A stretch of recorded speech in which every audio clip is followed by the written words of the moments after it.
What is up, y'all? Welcome back to another episode of Hema at Home, where we ask ourselves the question, can you learn sword fighting at home? And the answer is sort of yes. I don't know. Let's look at it. Alright, so immediately you can see that I am starting out in Hanging Point. Aidan is starting off in Von Tog. Great strong guard from him. Not so much from me. You'll see here in a second. I go into Plow, try to set up a thrust, try to crump there. But he's just a little bit too strong, and he gets me. We'll kind of go back just a touch so we can view that kind of frame by frame. Alright, so I've got a I don't know. Kind of not really sure what that guard is. But you can see I'm not really in a good position here. I'm not very strong. He's got a pretty good Von Tog here, and he's going to take nice good passing step as he does his Zorn. How you can see that his blade hits before his body does. And right now I am in a stronger position. I have the strong of my blade against the weak of his. And I am over his blade. But as you can see here, he just kind of overpowers me a little bit. And instead of moving off his blade, I stay on it and kind of let him manipulate me into the ground here. And then he gets the hit. So great job. And I don't necessarily go for a hit after that, but I will say, Aidan, if you are watching this, try to protect yourself from an afterblow in our next sparring session. Alright, so next one, I am out here in Long Point. And he takes a big wide swing here. I'll play it fast so you guys can kind of see it. Alright. Pretty quick right there. We'll play it back again.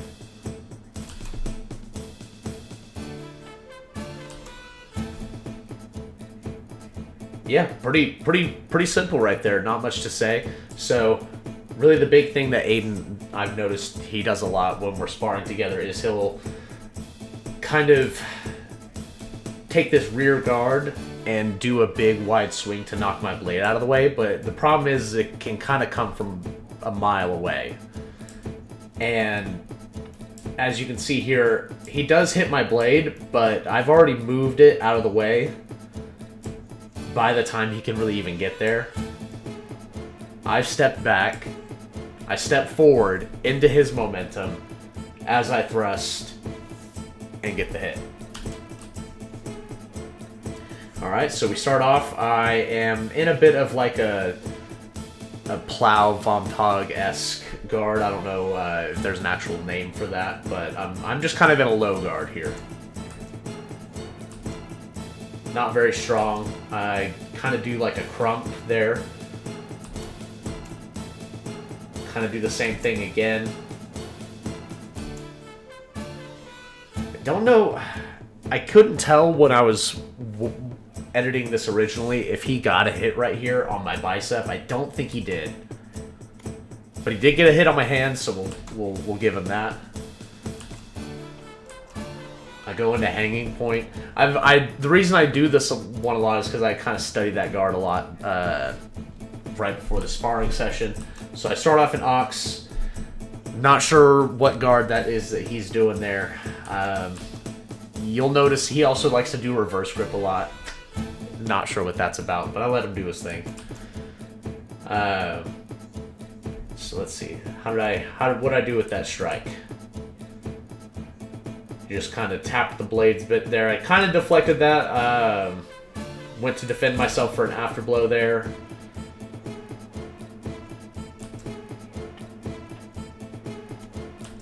And I kind of make the same mistake again of letting him manipulate my blade into the ground, but I did kind of foresee it this time. I stepped back out of range and managed to get my blade up and use the false edge to get his knuckles, which unfortunately did hurt him a little bit here, but I don't feel bad because he hits me in the hands all the time. Oh, did he do it again? Yep, okay, yep. So he always does this big, like, wide swing from 10 miles away. Aiden, if you're watching this, you should probably stop doing it. Because it's just a little bit too predictable, and it leaves you very open against an opponent who would be better than me and would take more advantage of that. So it's good against me, not so good against someone who might actually know what they're doing. Kind of just chopping up my blade here, and then he chops his own leg off. All right, so then we switch to him wielding his short sword, I believe, or has he got the Oboken? No, he's got a short sword here, I'm pretty sure. And once again, as you can see, his common trope, big wide swing sets him up for failure. And then he goes reverse grip, does a big wide swing, and then, yeah, we get a thrust there. And in my mind here, I'm thinking, like, all I have to do is just kind of keep my range and set up a thrust while he tries to close the distance, which is what I do right there.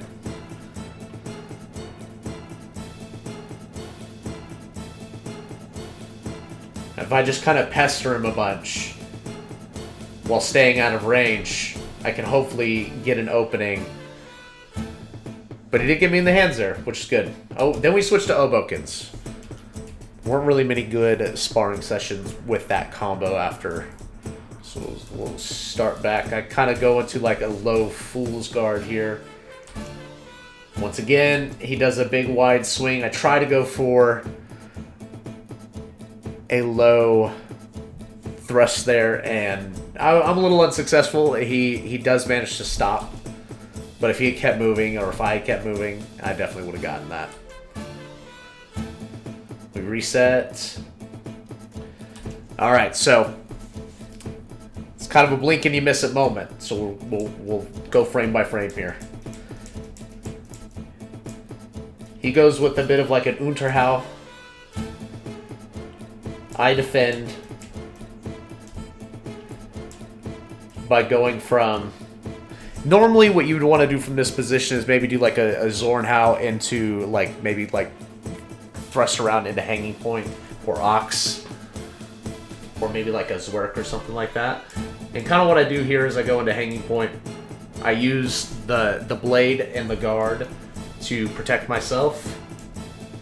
And it didn't quite work there, but I really should have been more concerned about an afterblow. Because right there, like, if he hadn't stopped, he could have just kept running forward, and bam, I'd have been, if this were real, I'd have been dead. So anyway,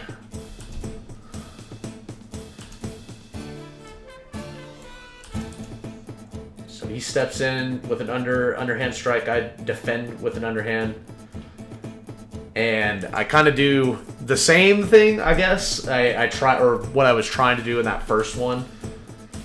But I do protect myself a little bit better from an afterblow, I will say. It's like resting right on that guard, and I get him right in the chest with that one. It was enough to kind of stop him.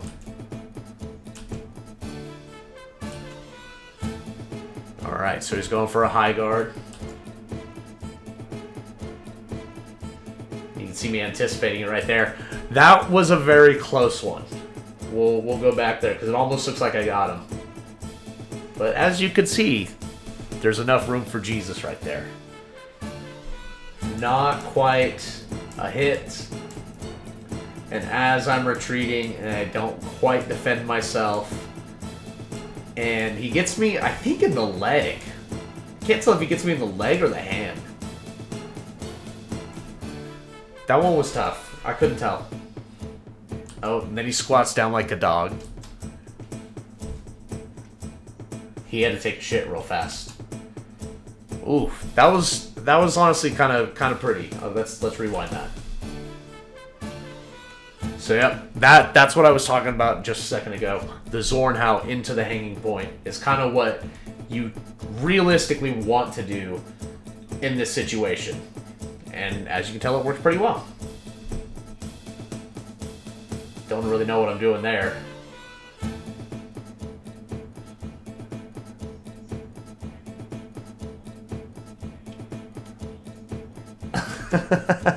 Hold on, let's rewind that because that was pretty good. So you can see me kind of like dancing back and forth here. I'm trying to like get a good sense of his reaction in these ones. I'm kind of like trying to wield it more like a rapier or saber, which I have zero experience with either of those weapons, so it's kind of a bad idea. I should have just stuck with the longsword techniques that I was using. But he kind of throws out just a random strike there, and I try to capitalize on it instantly by using a thrust. He backs up. I don't advance. He kind of does the same thing, and I kind of expected him to not keep moving just straight forward with a thrust, which is a little bit wild. Like, he had zero sense of self-preservation here. Like, you can just tell, I'm on my back foot here, because I'm expecting him to kind of take that as a beat to, like, not advance forward. Like, I expect him to anticipate me striking, and instead of giving me the opportunity to even strike, he just keeps going forward. You can see me even kind of move forward because I'm, like, not expecting this. And there's no chance for me to, like, do anything about it. So he just gets me straight. He gets me, like, right here. Yeah, just, like, stuck right in my chest. It was pretty funny. It didn't actually hurt. I was just kidding right there.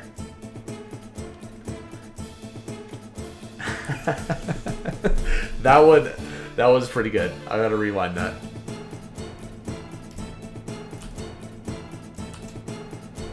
Okay, so he does, like, a crazy overhand strike from, like, a side guard. Misses. You can see his... You can, like, hear the whoosh. So he misses, plants his blade on the ground, and I kind of do that move that you see me do where I, like, duck down and extend the blade out. And the reason I'm doing that, so the way the geometry works is when you extend your blade out, when you move your arms up like this, your range decreases. So if I try to thrust at his head, my range will be, or not necessarily at his head, I'm not trying to thrust at his head, but if I was wielding a real sword, I would be. Or if I was trying to kill him, I would be. Anyway. So if you hold your sword out like this, the way the geometry works is you lose range based off of this angle here, and so you might see people kind of curve down like this, you know, with a curved blade.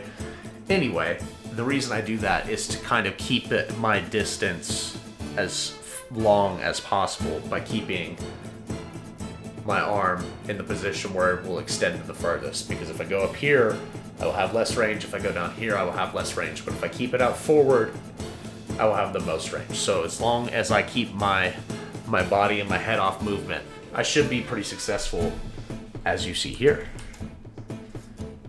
And I managed to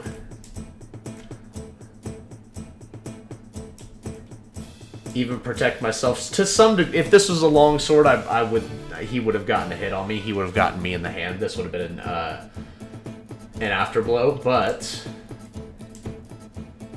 I get a thrust on him, and his blade slips underneath between my arm and my hilt, which is pretty cool. And I walk off like such a badass.